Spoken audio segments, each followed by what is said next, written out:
I'm Ashley Pickle. That's Greg Powers, and this is This Week in Cruton. It is This Week in Recruiting, brought to you by our good chicken friends, Chicken Express. This is where you come up with the fancy slogan because you're good. Well, hey, Chicken Express was born back in 1988. Their chicken can't fly, so they deliver it to you if they have to. And that's what the original concept was back then. I'm reading the hour story on the Chicken Express website right now. And I have to say, we had Chicken Express for our late family Christmas this weekend, and it was delicious. We got the family pack. We got all the sides, mashed potatoes and gravy. And, of course, we put the serendipity salt in the gravy, chicken in the rolls or biscuits, dunked right in. I'm still taking credit for showing Tepper how, good veteran Chicken Express works of putting the serendipity salt in the gravy, so I'm glad that we're on the same page there. It is – go ahead. Both of my college sons definitely took a handful of the hot serendipity salt back to their dorm rooms with them in college. So they're repping Chicken Express up at OU. You'll love to see it. It is This Week in Recruiting. We're joined by Next Level Athletes, Greg Powers. And Powers, let's go ahead and dive on into it, starting with our prospect on the rise. This one, well, you may have heard of him. Denton Ryan, 2023 wide receiver Jordan Bailey. And how about that, Horned Frogs? He's committed to TCU, and this is over a lot of Texas-centric offers of Houston, Texas Tech, North Texas, UTSA, and then a couple out-of-state schools. But talk about the Horned Frogs puffing their chest, getting a big-time Texas recruit there. Starting to build pipelines, I think, into some of the most important Texas high school footballs in the Dallas area. They got a commitment from a South Oak Cliff or signed a South Oak Cliff defensive back in the 2022 cycle. And now for 2023, they're going to Denton Ryan, which, as you know, is just loaded with prospects in every single class.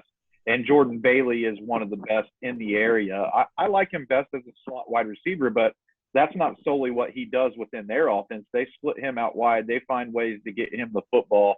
He can stretch the field a little bit too, but I love what he does after the catch. He picks up plenty of yards after the catch, and he has that speed to burst past defenders and make a big play at any moment. And there's a lot of weapons on that team, but Jordan Bailey might be the most explosive one. And we know that if there's anything that Sonny Dykes and Rashad Samples likes to do, it's like to keep people in the DFW, and they're still in that area, and they're still knocking those down. So excited for him there. Now let's move on to our commit of the week. This one, we're heading down to the beautiful 210 to take a look at the Bears of San Antonio Brennan. This one, safety Tyler Turner. He has announced his commitment to another Texas school here, Baylor, and he had a bunch of those same Texas offers as well. Rice, SMU, Texas Tech, and UTSA coming in at our 50th ranked player in the top 100. And that makes him a 4-star. So Tyler Turner is one of the Greg Powers specials, I feel like, in the 2023 class. When we were reviewing all these tapes for the DCTF Rising magazine, his tape is one that really jumped out to me. And I love the way that he arrives at the football. He just blows running backs up. He easily secures tackles. He's a sure tackler. And he has really good range and closing speed. And those are qualities I think that can sometimes be overlooked when you sometimes look at the bigger picture of statistics and interception numbers, but he also backs his play up on tape with those same great numbers, So he's kind of bringing a lot of everything to the table. Baylor, I think, was his first offer, and they did a really good job scouting him out and finding basically a hidden gem in him. I think by the time the dust settles on the evaluation period in June, this is a guy that's going to have 20 offers. He's that good. So to make an early commitment and the Bears to be able to go down to San Antonio to get who I think is maybe the best player in San Antonio in the 2023 cycle, if not, he might be one of, the top 2 or 3 in that area. This is a big get for the Bears, and to get a 4-star early to kind of keep the momentum going in that 2023 class. I love what Dave Aranda does. He finds football players. His staff finds real, blue-blooded football players. These guys can go out and make a lot of plays. So, I love what they're able to do on the recruiting trail. from one group of Bears to the other. That was San Antonio Brennan safety Tyler Turner. We're talking this week in recruiting with Next Level Athletes. Greg Powers, get involved with the conversation. #TF today. Moving from the 210 to a little bit further south, we're heading down to the greater Houston area for our underclassmen of the week, talking about Katy Maid Creek cornerback Taishan Wilson. He recently competed in that all-star game that was in San Antonio this past weekend, earned all combine honors, and picked up a lot of offers from it. And I think that you can talk on that, of that's what those camps are for, to be able to go out there, show your skills, and pick up the offers. Some of them, Baylor, Houston, Texas, Buffalo, and Louisiana Tech. This is a guy that went out there, competed, and really got put on some people's radar.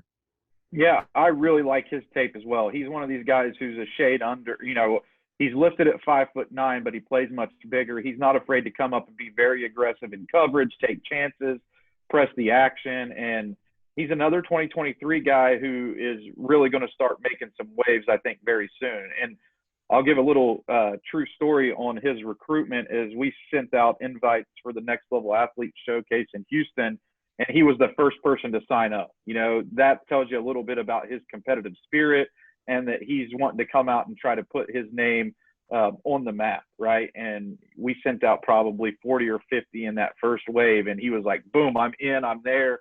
I want to show you guys what I have, and I'm very excited to see what he's bringing to the table in person.